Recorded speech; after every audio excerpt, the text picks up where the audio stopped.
Bismillahirrahmanirrahim.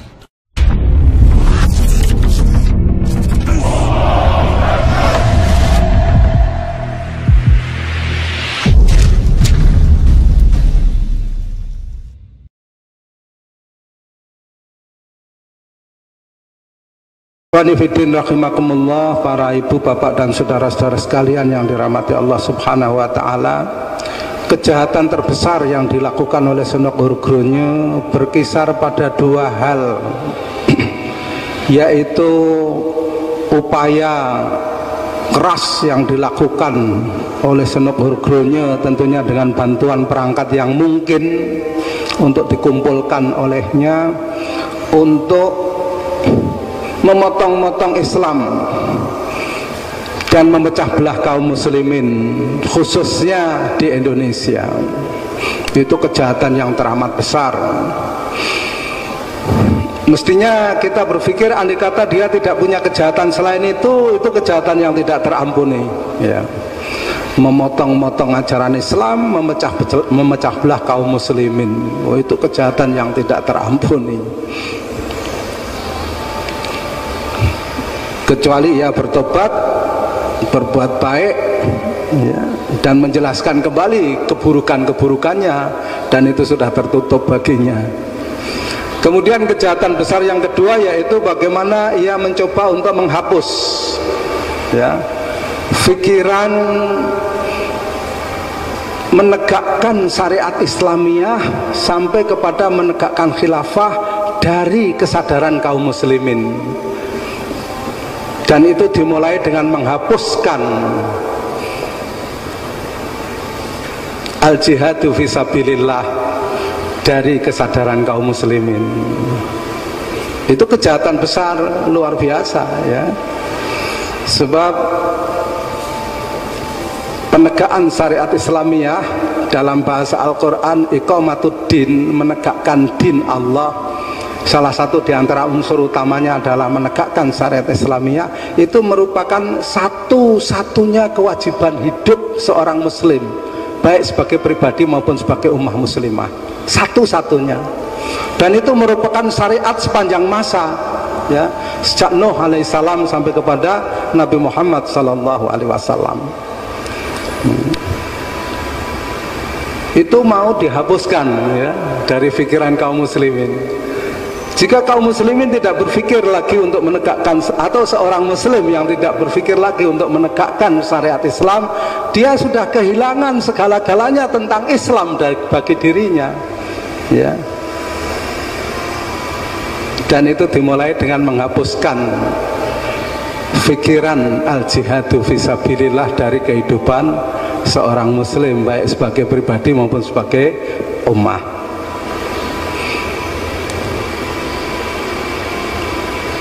Ma'asyiral muslimin rahimakumullah, para ibu, bapak dan saudara-saudara sekalian yang dirahmati Allah Subhanahu wa taala.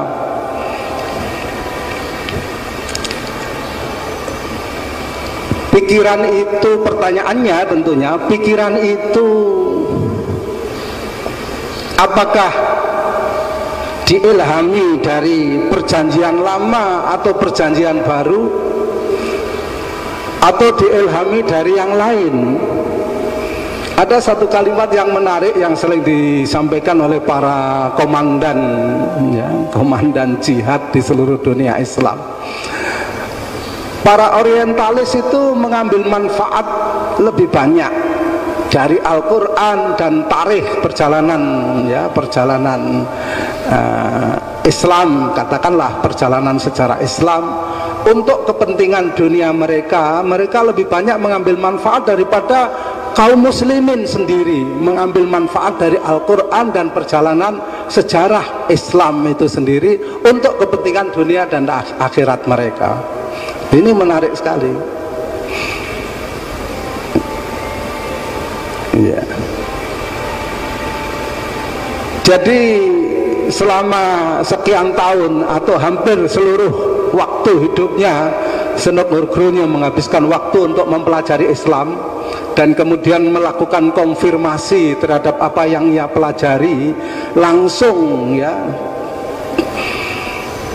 di tempat epicentrum Islam, ya, di Mekah, di Jazirah Arab sendiri selama 6 bulan.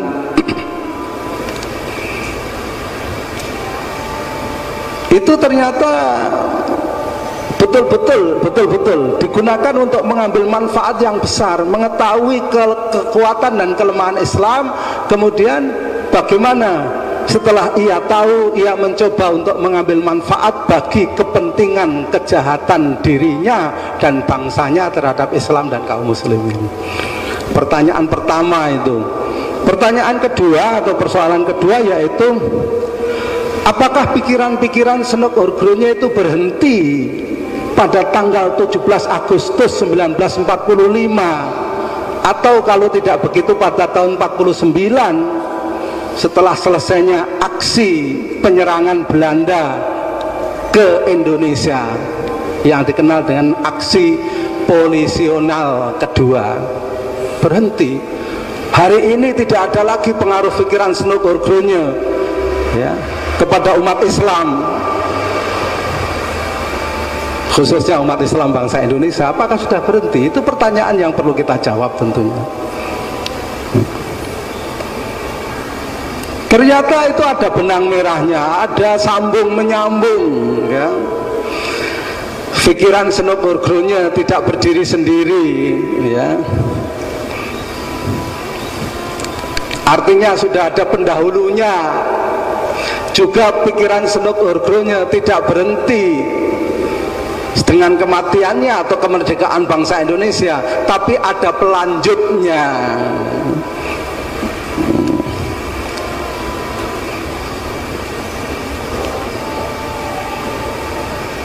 Ayat ikhwas, bagaimana kita fahami, Allah subhanahu wa ta'ala sendiri mengingatkan kepada kita pada surat Al-Anbiya ayat 92-93. Ya. Allah berfirman, ba'da'udhu billahi minasyaitanir rajim, bismillahirrahmanirrahim, inna hadhihi ummatukum ummatan wahidah wa ana rabbukum fa'budun wa taqatta'u amrahum bainahum kullun ilaina raji'un. Saya baca terjemahannya dari Al-Quran dan terjemahnya Departemen Agama Republik Indonesia, ya. Jadi lehal ini, ya, sudah ditashih oleh para ulama yang diakui baik oleh umat maupun oleh sultan, ya, oleh penguasa Indonesia. Sesungguhnya dalam kurung, agama tauhid ini adalah agama kamu semua, agama yang satu, dan aku adalah Tuhanmu, maka sembahlah aku, ya.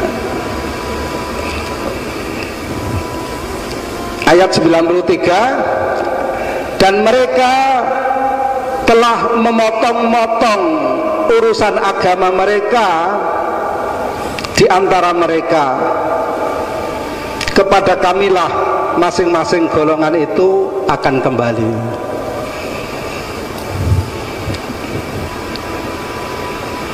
Jelas sekali, ya ikhwah, ya kan. Jadi hanya wa ana rabbukum fa'budun ini diterjemahkan, dan aku adalah Tuhanmu maka sembahlah aku. Fa'budun itu tidak hanya menyembah, tapi beribadahlah kalian kepadaku. Tetapi ini jelas sekali bahwa Islam, ya, Islam di sini disebutkan sebagai agama tauhid, itu agama yang satu utuh. Ketika ia dipisahkan, ya, agama yang utuh itu ya ada unsur ibadahnya, ada unsur muamalahnya, ada unsur politiknya, ada unsur yang lain. Artinya agama manusia, semua persoalan yang dimiliki oleh manusia apapun namanya diatur oleh agama Islam. Maka upaya untuk memotong-motong agama ini ya menjadi potongan ada agama Islam, potongan ibadah itu dibolehkan ya.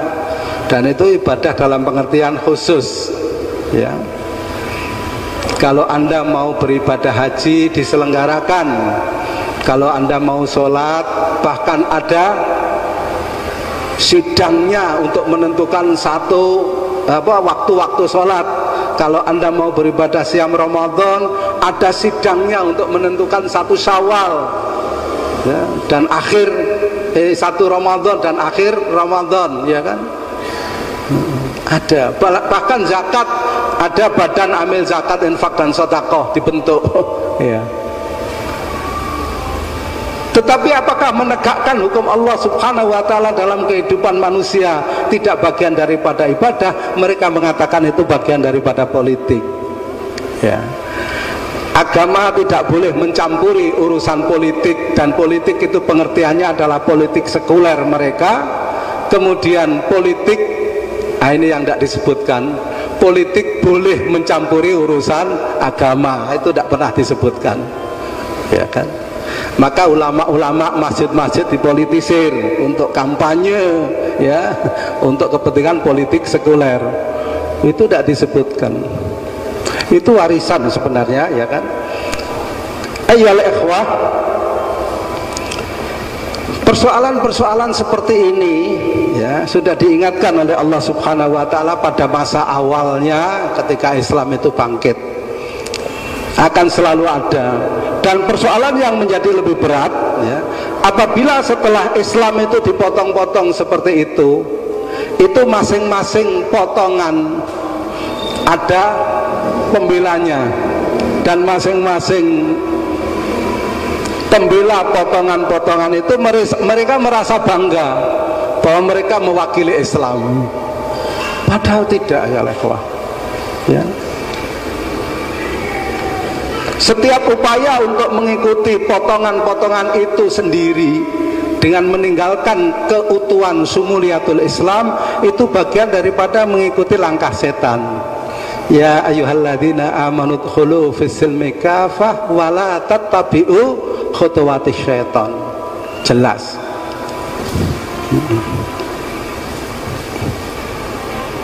Tetapi anehnya hari ini orang-orang itu bangga ya, dan itu sudah disinyalir oleh Allah Subhanahu wa ta'ala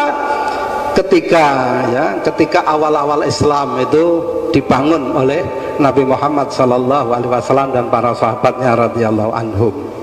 Allah mengingatkan di dalam surat Al-Mu'minun ayat 52 dan 53 ya. Allah berfirman ba'da a'udzubillahi minasyaitonir rajim pada surat Al-Mu'minun ayat 52 53. Allah berfirman ba'da a'udzubillahi minasyaitonir rajim wa inna hadhihi ummatukum ummatan wahidah wa ana rabbukum fattaqun fataqatta'u amrahum bainahum zubura kullu hizbin bima ladaihim farihun. Sesungguhnya agama tauhid ini adalah agama kamu semua, agama yang satu, dan aku adalah Tuhanmu, maka bertakwalah kepadaku. Kemudian mereka pengikut-pengikut Nabi di sini mengadakan, mestinya ini fataqatta'u sama dengan yang di depan. Kemudian mereka menjadikan agama mereka terpecah belah menjadi beberapa pecahan. Tiap-tiap golongan merasa bangga dengan apa yang ada pada diri mereka masing-masing ya. Mengikuti sunnah senuk urgronya, kemudian Islam dipecah-pecah menjadi Islam politik, Islam muamalah, dan Islam ibadah. Masing-masing merasa bangga Islam itu seperti yang kami ikuti, padahal Islam menghendaki tiga-tiganya menjadi sebuah kesatuan kalau memang unsurnya dianggap hanya tiga. Inilah ya ikhwah Orang-orang kafir itu mengambil manfaat lebih besar dari pengertian ini daripada orang Islam itu sendiri, tapi untuk kepentingan dunia mereka. Sementara orang Islam melalaikannya, padahal ini bermanfaat untuk dunia dan akhirat mereka. Mari kita renungkan, ya.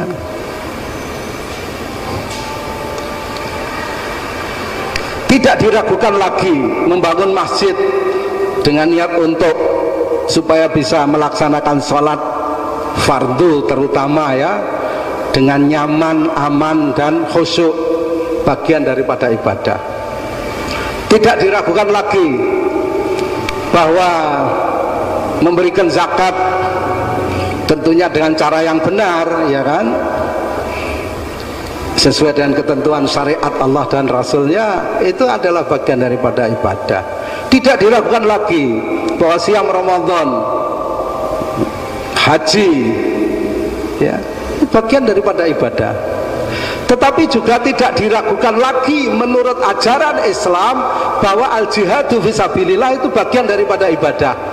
Al-jihadu fisabilillah bukan kegiatan politik, ya, tetapi adalah bagian daripada ibadah.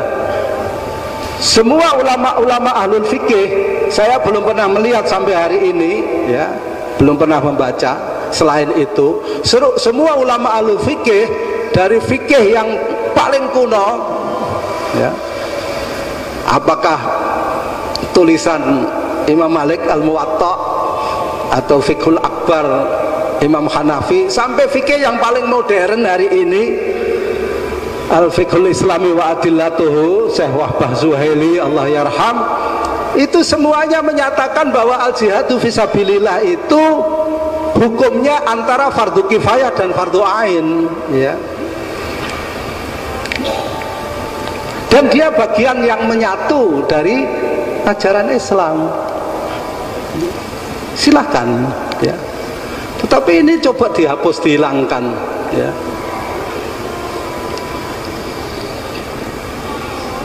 Kenapa begitu ayal ikhwah? Senuk urgronya dan pendahulu-pendahulunya, ya, gurunya, pendahulu-pendahulunya sangat paham dalam masalah itu, maka mereka mencoba menghilangkan al-jihadu fisabilillah itu dari kalangan kaum muslimin. Karena apa ya ikhwah?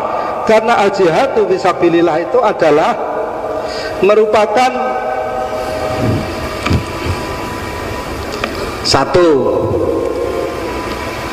satu-satunya cara sebenarnya untuk menolak serangan orang kafir terhadap Islam dan kaum muslimin, ya. Yang kedua, al-jihadu fisabilillah merupakan satu-satunya perkara yang menjamin bahwa wujud kaum muslimin ini tetap ada. Kalau tidak ada al-jihadu fisabilillah, ya, orang kafir akan semena-mena memerangi Islam dan kaum muslimin. Yang kedua, itu tadi, ya, kaum muslimin akan terancam dilenyapkan oleh Allah Subhanahu wa ta'ala. Kalaupun masih wujud tanpa jihad fisabilillah, kaum muslimin ini masih wujud, itu tidak punya kemuliaan, tidak punya kehormatan dalam kehidupan ini. Ini masalah mendasar sekali, ya kan? Allah Subhanahu wa ta'ala berfirman di dalam surat An-Nisa, ya, ayat 84 di sini, ya. Sekali lagi Al-Quran dan terjemahnya Departemen Agama. Allah berfirman, "Ba'da'udzu billahi minasyaitonir rajim, faqatil fi sabilillahi la tukallafu illa nafsak wa haridil mu'minin asallahu ayyakuffa ba'sal ladina kafaru wallahu asyaddu ba'syaw wa asyaddu tangkila."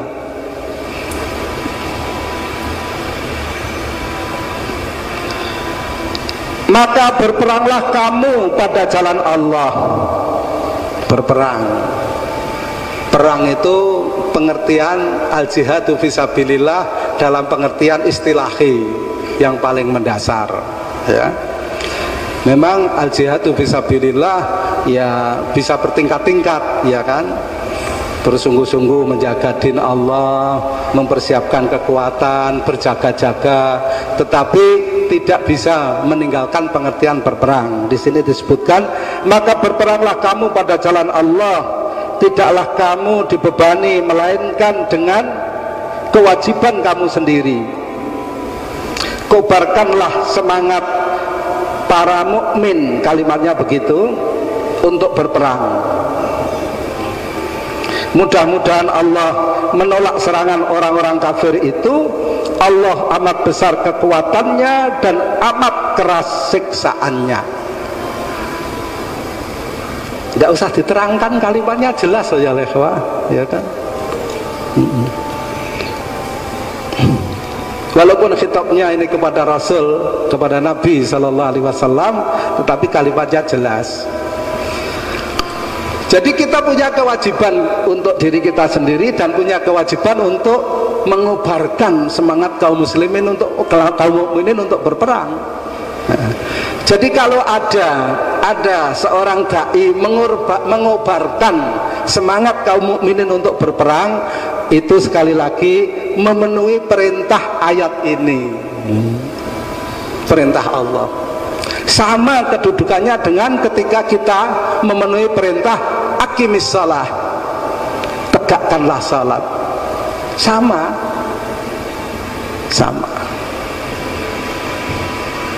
Dan itu satu-satunya cara yang ditunjukkan oleh Allah Subhanahu wa Ta'ala agar orang-orang beriman bisa menahan atau menolak serangan orang-orang kafir. Maka Senegor Gronya tahu persis, ya, dia mempelajari Al-Quran, bahkan hafal tadi, dia menghafal Al-Quran dan mengambil manfaat lebih besar dari Al-Quran, tapi untuk kepentingan kejahatannya dibanding kaum muslimin sendiri. Sebagian dari kita walaupun sampai ulama itu jarang membaca ayat ini, apalagi membahas. Sedia ya ikhwah, senang sekali, ya, kalau umat Islam bangsa Indonesia pada waktu itu dijajah oleh Belanda, kafir, jelas, Protestan, ya, itu kemudian meninggalkan jihad. Oh, seneng banget, ya kan. Itu dalam bahasa Jawa, ndas gundul dikepeti, ya kan. Apa itu? Enak banget, wis ilir-ilir, ya.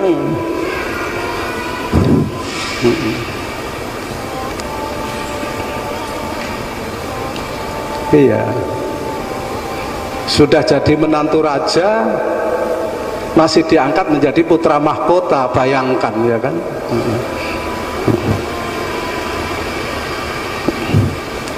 Punya mertua sebaik itu, sudah anaknya dikasihkan, rumahnya dikasihkan, pasarnya dikasihkan, ya kan. Ini ya ikhwah, coba kita renungkan, ini menarik sekali, ya. Kemudian kalaupun misalnya, ya, yang kedua yaitu bahwa dengan al-jihad fisabilillah, maka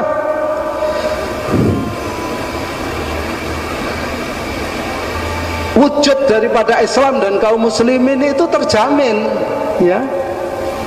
Padahal penjajah orang kafir tidak suka, ya kan. Bagaimana namanya tetap nama Islam, ya kan, tetapi sebenarnya wujudnya sudah tidak ada, eksistensinya itu tidak ada. Itu hanya pepesan kosong saja. Yang diinginkan kan begitu. Allah Subhanahu wa Ta'ala mengingatkan kepada kita sekalian, ya, di dalam surat At-Taubah ayat 38 39. Ya, mari kita renungkan, ya, semua kedudukan ayat-ayat Al-Quran itu setara, bukan yang perintah sholat lebih tinggi daripada yang lain, tidak, sama. Mengatakan bahwa satu ayat lebih mulia daripada ayat yang lain itu bagian daripada al-istihza, ya, menista Al-Quran, dan itu buruk sekali akibatnya. Orang yang menista Al-Quran kalau dia orang Islam itu hukumnya satu menurut para ulama, murtad. Ya. Kalau dia bukan orang Islam masih banyak pertimbangan, perbedaan pendapat, tapi kalau dia orang Islam menista Al-Quran, dia murtad. keluar dari Islam. Dan itu hukumnya hanya satu, kalau ada penegakan syariat Islam itu dibunuh, dikutilah, tidak ada yang lain.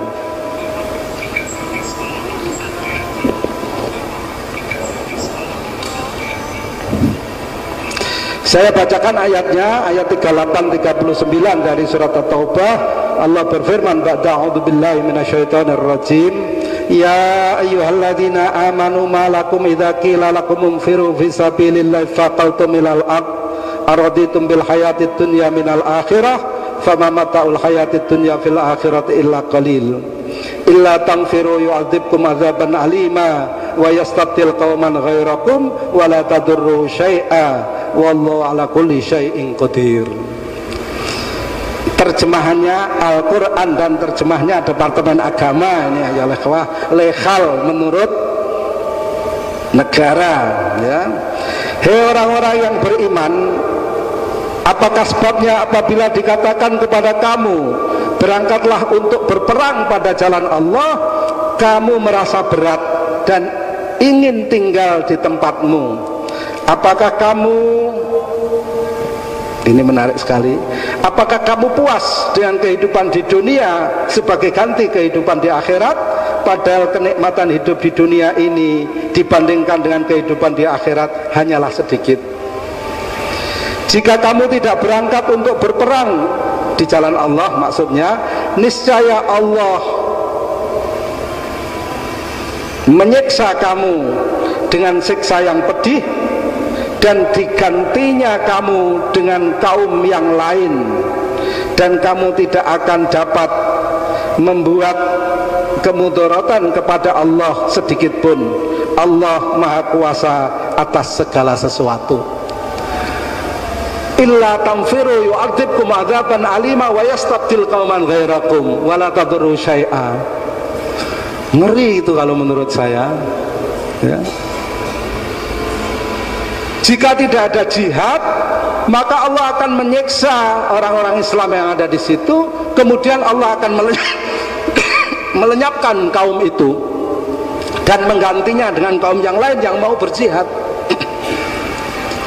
Jadi tidak seperti propaganda orang kafir yang mengatakan bahwa jihad akan menyebabkan hancurnya umat. Tidak ya kawan. Jihad akan menyebabkan hidupnya umat Islam.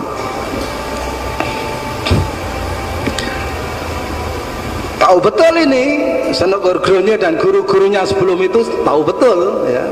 Dan murid-muridnya setelah itu sampai hari ini tahu betul. Andai kata toh masih disebut orang Islam, masih disebut kaum muslimin, maka kaum muslimin tanpa jihad itu kaum muslimin tanpa kemuliaan, tanpa kehormatan. Imam Abu Dawud rahimahullah meriwayatkan satu hadis disandarkan kepada sahabat Ibnu Umar radhiyallahu anhuma. An Ibnu Umar radhiyallahu anhuma qala sami'tu Rasulullah sallallahu alaihi wasallam yaqul idza tabaya'tum bil inah wa khattum adzabal baqar wa raditum bizzar wa taraktumul jihada sallatallahu alaikum dhullan la yanzi'uhu ankum hatta tarji'u ila dinikum. Ibnu Umar radhiyallahu anhuma, Abdullah bin Umar radhiyallahu anhuma mengatakan, aku mendengar Rasulullah sallallahu alaihi wasallam bersabda, jika kalian telah melakukan jual beli dengan riba ya,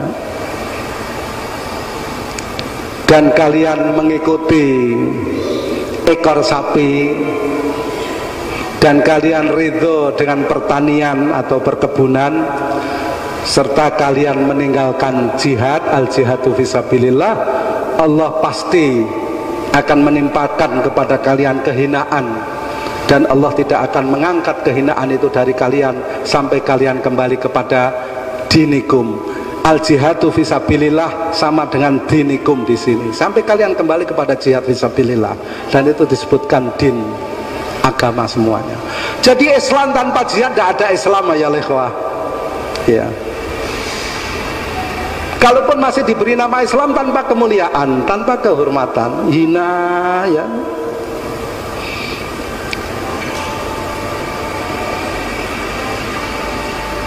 Pertanyaan pertama sudah terjawab, ya. Sekarang pertanyaan kedua, apakah pikiran-pikiran Snogorgrunnya itu masih hidup sampai hari ini?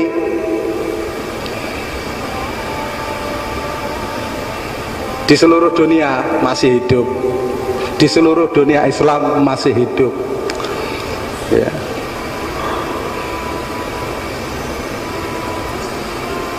Dan di Indonesia simpulkan sendiri nanti setelah keterangan ini, ya.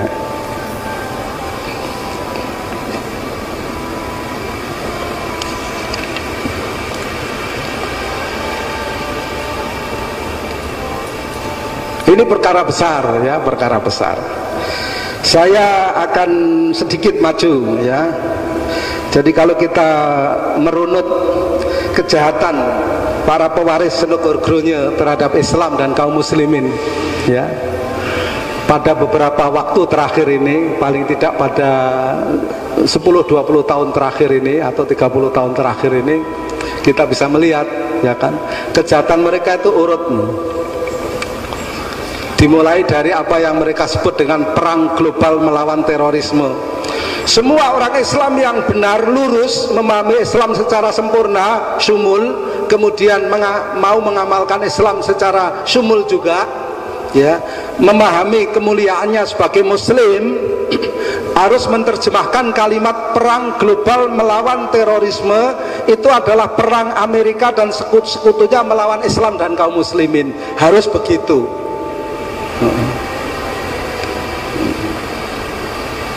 Harus begitu. Ini soal keberpihakan, ya.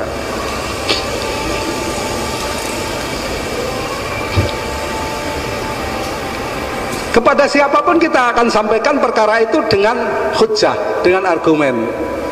Perang global melawan terorisme itu adalah perang Amerika dan sekutu-sekutunya melawan Islam dan kaum muslimin. Kemudian yang kedua, mereka naik setelah perang global melawan terorisme itu gagal, tidak laku sebenarnya dalam kehidupan ini, ya, tidak laku. Mereka mencoba melunakkannya dengan deradikalisasi. Deradikalisasi itu juga harus diterjemahkan dengan memotong-motong Islam, ya, memotong-motong Islam, dan mencoba untuk memisahkan pikiran-pikiran baku Islam dari pikiran kaum muslimin, baik sebagai pribadi maupun sebagai umat. Orang Islam yang sungguh-sungguh memahami Islam dan ingin mengamalkan Islam dengan benar mesti menerjemahkan deradikalisasi dengan pengertian itu, tidak ada yang lain. Tentunya barang siapa yang tidak setuju, kita boleh diskusi dengan argumentasi yang baik. Setelah ini gagal, ya ikhwah, deradikalisasi juga tidak laku, banyak ditentang oleh kalangan ulama-ulama Islam di Indonesia juga, ya. Sampai ada Majelis Ulama Indonesia Surakarta membuat satu buku, ya, membuktikan bahwa deradikalisasi yang dilakukan oleh BNPT itu sendiri, Badan Nasional Penanggulangan Terorisme, itu bermakna adalah mencoba untuk memisahkan pikiran-pikiran baku Islam dari kaum muslimin, ya, sudah dibuktikan dalam satu tulisan bagus sekali. Nah, mereka kemudian mencoba untuk apa, ya, mengelak, ya, tetapi malah menjadi lebih jelas. Mereka menyebut dengan apa yang disebut dengan paparan tunggal, narasi tunggal PBB, ya, narasi tunggal PBB. Tapi pikiran yang mendasari saya bacakan, ya ikhwah, ngeri, ya, saya bacakan pikiran yang mendasarinya itu.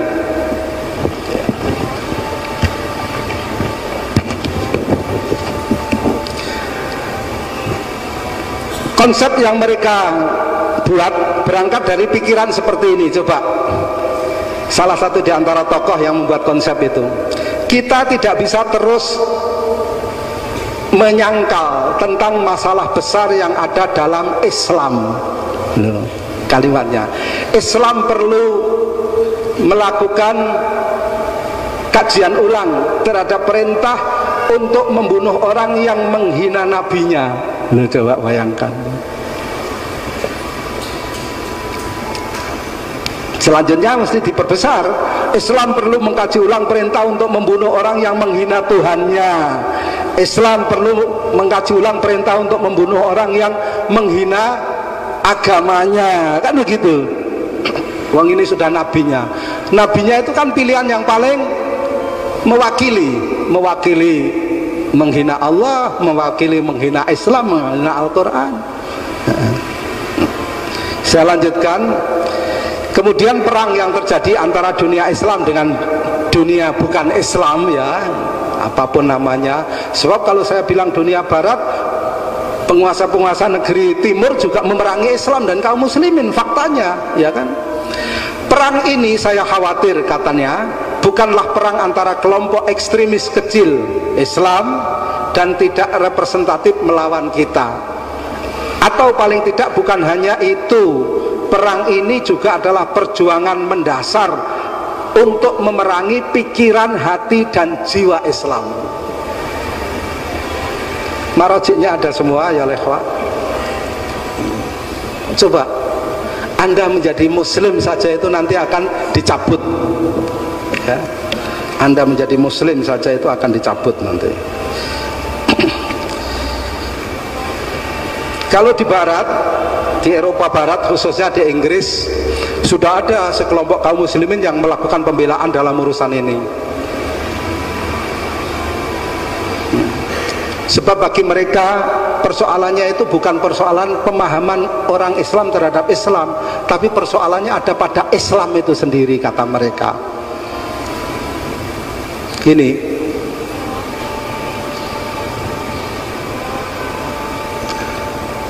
kriminalisasi terhadap apa yang kita yakini dan kita pegang teguh sebagai keimanan, bahkan sampai kalimat la ilaha illallah Muhammad Rasulullah pun terancam hari ini.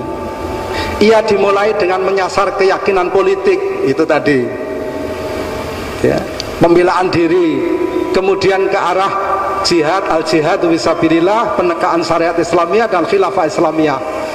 Dan akhir-akhir ini ia terus bergerak menuju makanan halal, kita mengelola sekolah kita, bahkan sampai kepada persoalan keluarga mereka akan ikut campur. Rencana jahat ini tidak sekedar berpengaruh kepada kelompok jihad, tidak berpengaruh saja kepada Wahabi, juga tidak hanya menyasar Salafi, tapi ia akan menyasar semua umat Islam yang masih berpegang kepada la ilaha illallah Muhammad Rasulullah, sampai itu dicabut. Dan mereka akan terus merangsek seperti itu.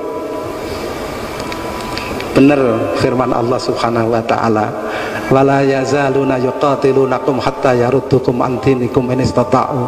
Mereka akan terus merangsek seperti itu sampai mereka mengembalikan kalian dari din kalian jika mereka mampu. Moga-moga Allah tidak memberi kemampuan. Jadi ayolah ikhwah, ini hanya persoalan makan bubur panas saja. Memang mereka mulai dari dalam bahasa mereka teroris, ya. Nanti kemudian maju kepada Ahlus Sunnah, maju lagi kepada apa-apa, ya. Sampai kepada siapa yang mempunyai la ilaha illallah Muhammad Rasulullah akan dicabut oleh mereka. Itu hanya soal antrian. Dan itu yang bisa menolak apa? Al-jihadu fisabilillah. Surat Al-Nisa ayat 84 mengatakan seperti itu. Saya tambahkan sedikit supaya Anda lebih yakin, ya. Ini saudara kembarnya tulisan saudara kita K Subrata. Ini ditulis oleh saudara K Mustarom, ya. Perang suci Donald Trump. Kinyis-kinyis, ya. Ibarat kue donat masih hangat, masih kebul-kebul ini, ya. Baru awal 2017 ini kan. Saya bacakan sebagian kecil daripada rencana jahat yang sudah digariskan dan menjadi kebijakan, ya. Ini namanya Michael Thomas Flynn, seorang pensiunan Letnan Jenderal tentara Amerika. Dia pada kampanye Donald Trump dan juga ketika sudah terpilih sempat menjadi apa yang disebut dengan National Security Advisor, ya, penasehat keamanan nasional Amerika. Tapi dia hanya menempati posisinya 23 hari karena dia ada perbedaan pendapat yang keras dengan wakil presidennya yang kemarin ke Indonesia itu, Mike Pence, ya. Sama ada persoalan dianggap menerima dana dari Rusia untuk kampanye Presiden Donald Trump. Tapi dia masih memegang peranan yang sangat penting dalam intelijen pertahanan Amerika, walaupun jabatan resmi sebagai penasehat, ya, keamanan nasional sudah tidak diberikan kepadanya untuk menutupi malu, ya, karena mosok pembantu dekat Donald Trump menerima uang dari Rusia, ya kan, bermacam-macam kan, itu biasa itu maksud. Tetapi tidak penting, yang penting bahwa pikirannya itu dipakai sampai hari ini. Dan pikirannya itu saya bacakan ya ikhwah, ya. Ada beberapa pokok pikirannya. Satu, hancurkan kelompok Islam yang berpikiran jihad. Tulisannya hancurkan pasukan jihadi, ya. Bunuh atau tangkap pemimpin mereka. Coba.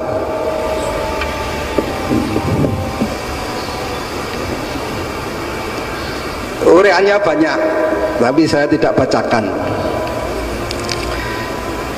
Itu ada 3 poin yang diinginkan untuk masalah pertama, yaitu supaya ada kerjasama seluruh kekuatan nasional yang ada di seluruh dunia ini untuk mengambil langkah pertama yang perlu diambil, yaitu dengan menjelaskan bahwa musuh, ya, peradaban barat, musuh demokrasi itu adalah Islam, gitu.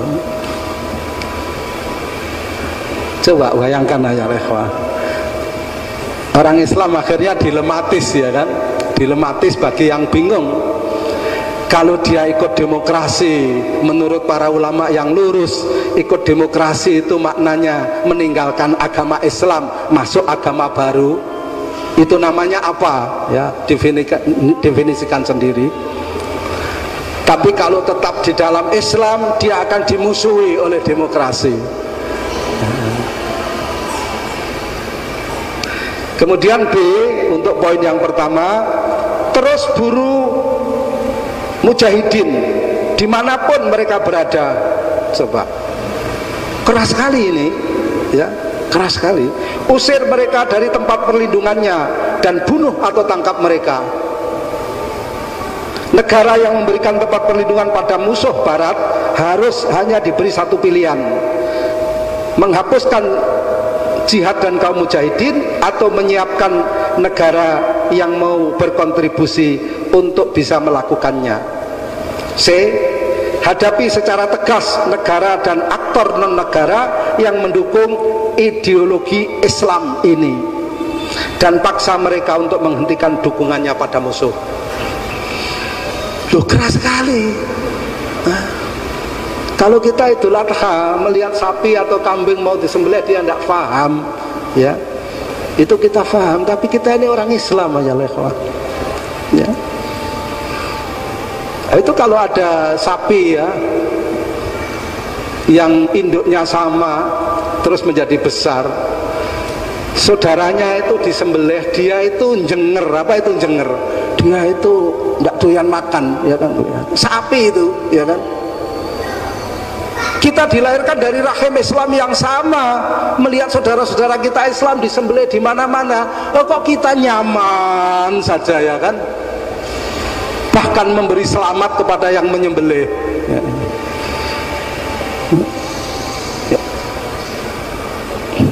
Ya. Itu ayunau'in minal insan. Itu manusia apa itu, coba, ya kan? Ya. Kemudian yang kedua, lakukan perang ideologis melawan Islam radikal, diskreditkan ideologi mereka. Usaha ini akan sangat terbantu jika diiringi dengan kekuatan militer dan kemenangan militer. Hari ini aja ikhwah, upaya untuk mendiskreditkan orang yang menjalankan Islam secara kafah, baik politik, muamalah maupun ibadahnya, mendapat serangan yang luar biasa. Menariknya, ini saya katakan, ada tulisannya di sini dan ada rujukannya. Menariknya, Flynn menyatakan bahwa usaha yang sama seperti itu sedang dijalankan di Indonesia, negara Muslim terbesar di dunia. Ini bukan hoax, ya kan? Bagi yang tidak setuju, mari kita diskusi. Tetapi ini tidak hoax. Kalimat ini tidak didapatkan dari sosial media, ya.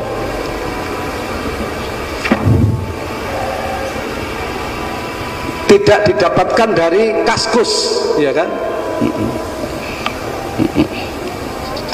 Kemudian yang ketiga, ciptakan aliansi baru abad ke-21. Usaha ini juga akan muncul secara alami dari kampanye politik dan militer yang dilakukan untuk mendiskreditkan kelompok Islam jihadis itu tadi. Kemudian yang keempat, berikan tantangan langsung kepada rezim yang mendukung musuh. Dalam hal ini yang disebut musuh adalah Islam dan kaum muslimin, ya kan?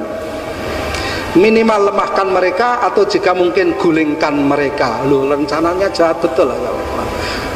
Maka kadang-kadang ya kita kasihan ya, pemerintah itu yang kemudian terpaksa mengikuti pikiran-pikiran Amerika karena dia takut itu tadi, dilemahkan, digulingkan atau diserang. Ini pikiran-pikiran jahat yang sangat besar, ya kan?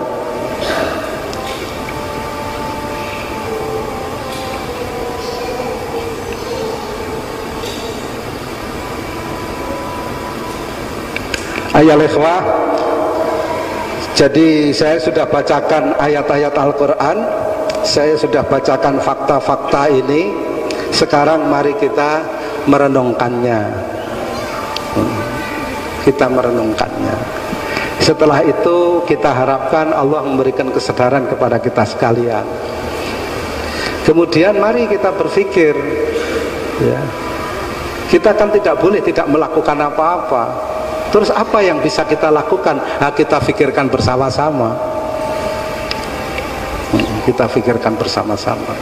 Paling tidak kita tidak terpengaruh dengan narasi ideologis yang disampaikan oleh musuh-musuh Islam dan kaum muslimin. Paling tidak kita membentengi diri kita dan kita mencoba untuk menerangkan kepada siapapun dalam batas kemampuan kita.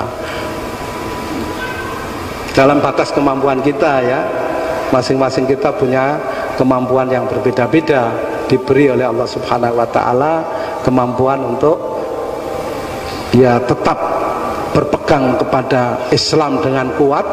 Itu kemampuan yang diberikan Allah kepada kita masing-masing berbeda. Juga kemampuan untuk menjelaskan kepada orang banyak dengan benar, ya, dengan benar itu tidak dengan kemarahan, ya, tidak dengan kemarahan. Cuman sekarang dibalik-balik, kalau orang berbicara tentang Islam yang utuh termasuk dengan al-jihadu fisabilillah dimasukkan dalam pembicaraan itu, dikatakan itu bicara Islam dengan marah, katanya begitu. Iya. Sementara yang dengan marah betul, ya kan, mencaci maki Islam dalam pengertian Islam yang utuh, itu katanya dia lembut, katanya gitu. Nah, itu bagian daripada perang narasi.